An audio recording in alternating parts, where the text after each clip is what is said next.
Well, the lovely director of the CEU gave Michael and me each 10 minutes.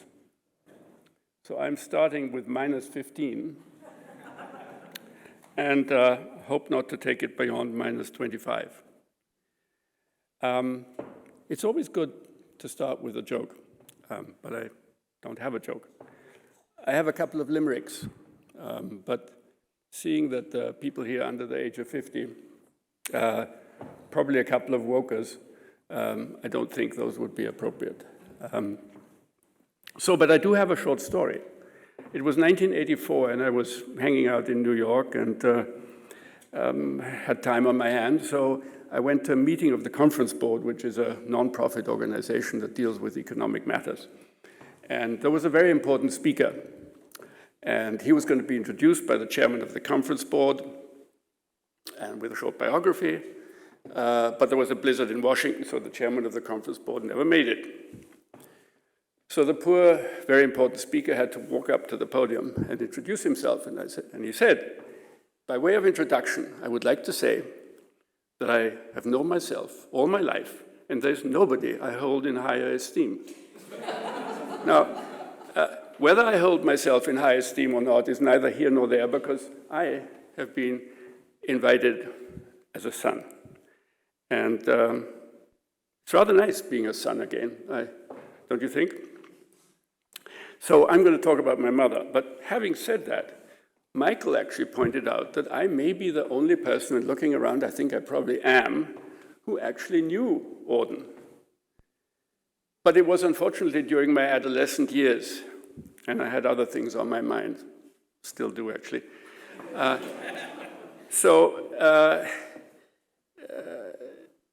I remember feeling that Auden was a very kind man.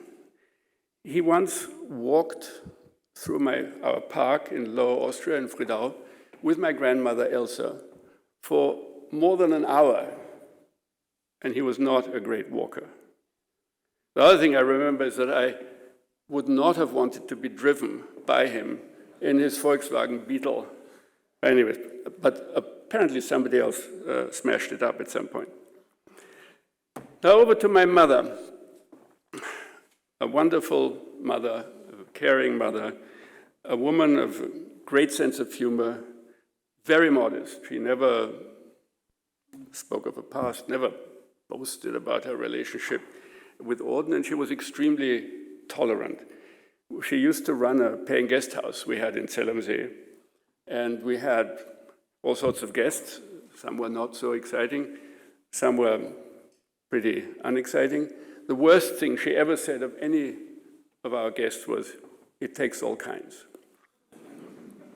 Now, I never felt that my mother was something extraordinary until, at the instigation of the Academy of Sciences, of the University of Krems, of Michael, and of a professor for comparative literature in Pittsburgh, 𝑻𝒉𝒆 𝑑𝒐𝒆𝒕 I learned things about my mother that I had never known. For example, and most of it is now electronically available or increasingly becoming electronically available, but by no means everything. For example, my mother was posted by MI6 to the passport office in Vienna in 1938, and for a year between September of 38, after the Anschluss, to September 39, when Britain declared the war and my mother became an enemy alien and had to leave, throughout that time she wrote extensively to her parents in Wales. And that is available but has not, as of yet, been published. I should back up a little bit about that circumstance, because the passport office in Vienna was run by a man called Thomas Kendrick. Michael actually mentions him. And Thomas Kendrick was an MI6 man, and he built up, sort of after 1933, I think, he built up a network of agents in Eastern Europe and later on also in Germany. But the other part of his job after the Anschluss was to create passports for Jews that wanted to leave the country. and he literally saved thousands of people. But in August of 1938, the Gestapo got hold of him because one of his agents in Italy turned against him, and they interrogated him for a good week. The first question, actually, that the Gestapo asked him was, "Where are your secretaries?"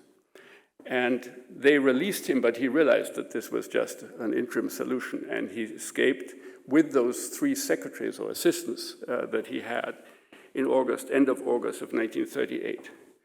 In September of 1938, my mother, aged 23 years old, with 3 days training by MI6, was sent to the British Passport Office in Vienna. And both must have known very well what risks MI6 and my mother were taking. Anyway, she survived, fortunately for me. And I also found that she wrote a paper on MI6 because she kept working for MI6 during the war, and she wrote a paper on MI6 during that period. And since MI6 is a completely black hole and never releases anything, as opposed to MI5, I think that's also an interesting paper that will ultimately find its way into a book. One other thing that I should mention about, and tell me if I'm running out of time, as you did tell Michael. One other thing I should mention about my mother is her German. My mother first came to Austria in 1936 on a skiing holiday instigated by her half-sister Sonja in Styria. And on the way back, at the whatever, Hauptbahnhof or wherever she started out her trip back home, she decided to learn German in 1936. Going through her papers, I found articles that she wrote of a literary level in 1948 in German under various pseudonyms. So it took her 12 years from scratch learning German to write the language at a literary level. And according to the Pittsburgh professor that I mentioned, this is a feat almost unheard of. To finish off, may I just stretch your patience by another 3 minutes. I want to read to you an unpublished paper my mother wrote, I'm not sure when, headed The Passing of Generations. My mother grew up in a small Pembrokeshire village, Dale Castle, in Pembrokeshire, Little England beyond Wales, as it's known. And she lived with her parents, Rodri and Marjorie, her young brother, Johnny, and 3 half-siblings, Hugh, Nest, and Sonia. And so I want to give you, by reading this short piece, a short glimpse of what it was like in those days. And by the way, she refers to herself as Tilly. Dale was an obsession, whichever way you looked at it. While some were trying to escape, others were seeing it as a paradise lost. At the age of 11, Tilly had been sent to Melbourne at her own request. She felt, even then, that she must get away from governess and parents. She was too closely supervised, under observation. All nurses, too, had insisted that one should play where they could see one. Hardly had Tilly disappeared behind a rock, because there was a small pool there with darting fish, only an inch long, and tiny crabs, and limpets on the rock to poke at. Then a voice would be heard, loud and peremptory, "Come out, where I can see you."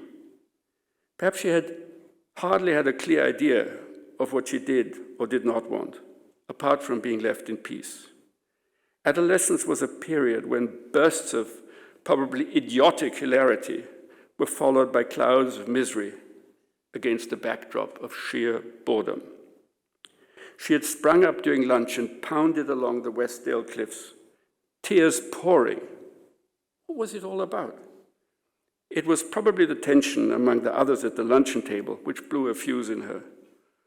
All Tilly knew now was that afterwards she crept silently into the deserted dining rooms and ate up all the water biscuits. The search for identity was not in those days recognized as such. And the pattern, both personal and social, laid before one was conventional, if not simplistic.